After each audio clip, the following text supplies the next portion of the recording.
आई माझं डोकं दुखतंय हे साधं वाक्य आहे.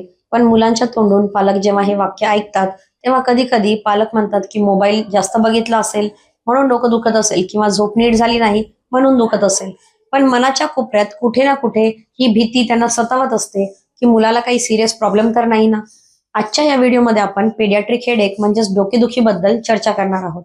या व्हिडिओमध्ये आपण डोकेदुखीची कारणे काय, लक्षणे काय आहेत, डोकेदुखी नॉर्मल आहे की सीरियस प्रॉब्लेम आहे हे कसे ओळखायचे, डॉक्टरांकडे मुलाला कधी घेऊन जायचे, डोकेदुखीवर घरगुती उपाय काय आहेत याबद्दल चर्चा करणार आहोत. नमस्कार, मी डॉक्टर कोमल घाटोळ, पेडियाट्रिक न्यूरोलॉजिस्ट. तुम्हाला नेहमी वाटत असेल की डोकेदुखी ही फक्त ऑफिसमध्ये काम करणाऱ्या किंवा स्ट्रेस घेणाऱ्या मोठ्या लोकांचा प्रॉब्लेम आहे. पण रियालिटीमध्ये डोकेदुखीचा त्रास अगदी लहान मुलांपासून ते कॉलेजमधल्या मुलांपर्यंत कुणालाही होऊ शकतो. सायंटिफिक डेटानुसार जवळपास 5 पैकी एका मुलाला 18 वर्षाचं होईपर्यंत कधी ना कधी डोकेदुखीचा त्रास होतोच. मग एवढ्या कॉमन आजाराबद्दल आपल्याला माहिती असलीच पाहिजे. मुलांच्या डोकेदुखीचे काही एक कारण नाही, अनेक छोटी छोटी कारणं डोकेदुखी करू शकतात. सर्व कारणांपैकी फक्त 5% कारणं जीवघेणी आणि सिरियस असतात. याचाच अर्थ 95% केसेसमध्ये डोकेदुखी सामान्य असते, नॉर्मल असते आणि ट्रीटमेंटनी ती पूर्णपणे बरी होऊ शकते. लहान मुलांमध्ये डोकेदुखीची कॉमन कारणं कुठली आहेत ती आपण बघूया. पहिलं आणि सगळ्यात महत्वाचं कारण आहे ताण आणि मानसिक दबाव. आजकाल अभ्यासाचा ताण, स्पर्धा, ट्युशन्स, पालकांच्या मुलांकडून असलेल्या अपेक्षा यामुळे आजकाल लहान मुलांमध्ये स्ट्रेस वाढत आहे.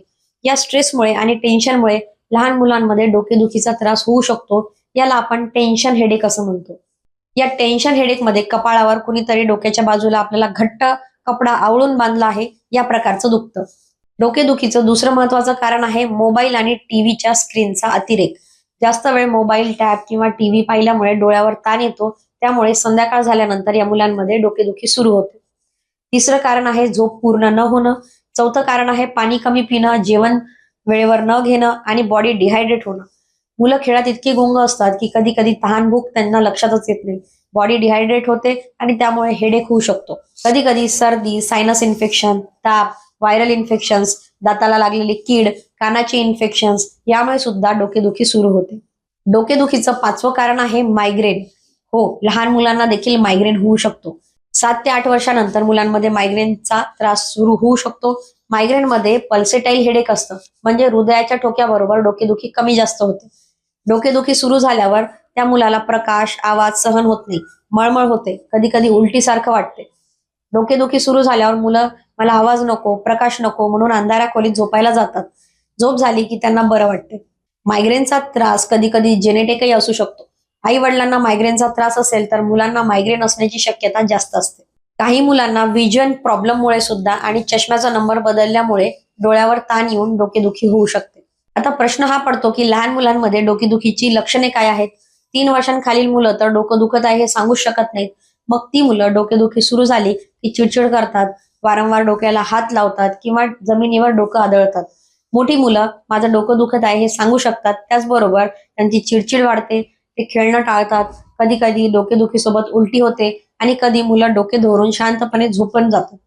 डोकेदुखीचा घरगुती उपाय काय आहे हे आपण या व्हिडिओमध्ये पुढे बघणार आहोत. पण पालकांनी डोकेदुखीमध्ये काही रेड फ्लॅग साइन्स लक्षात ठेवले पाहिजे.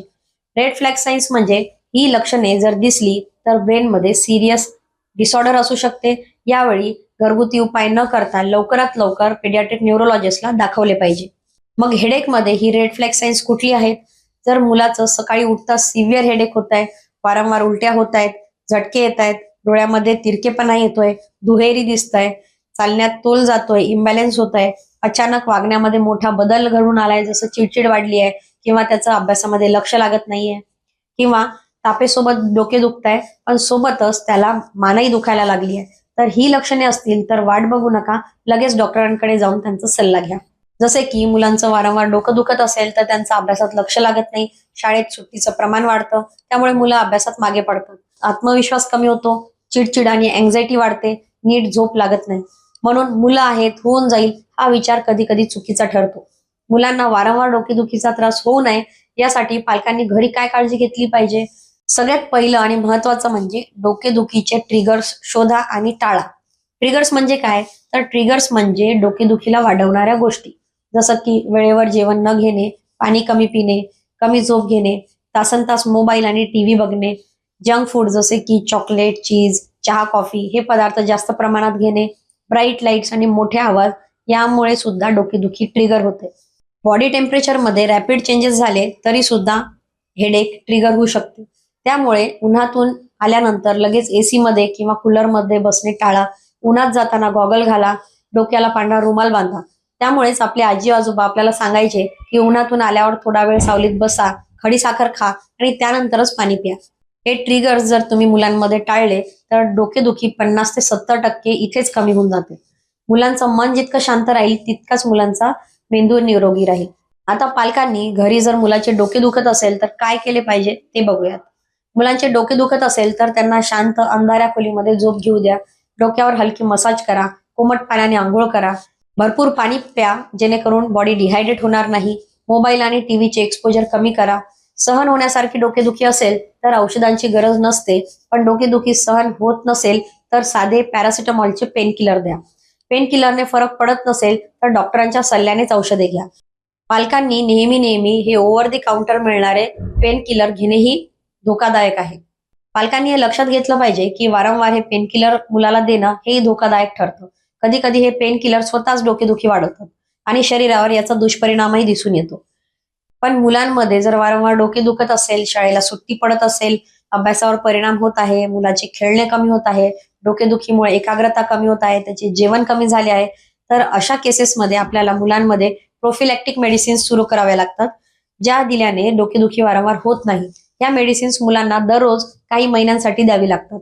ही माहिती इतर गरजू पालकांपर्यंत नक्की पोहोचवा आणि तुमचे मुलांच्या डोकेदुखीबद्दल काय अनुभव आहेत ते आम्हाला कमेंटमध्ये जरूर कळवा.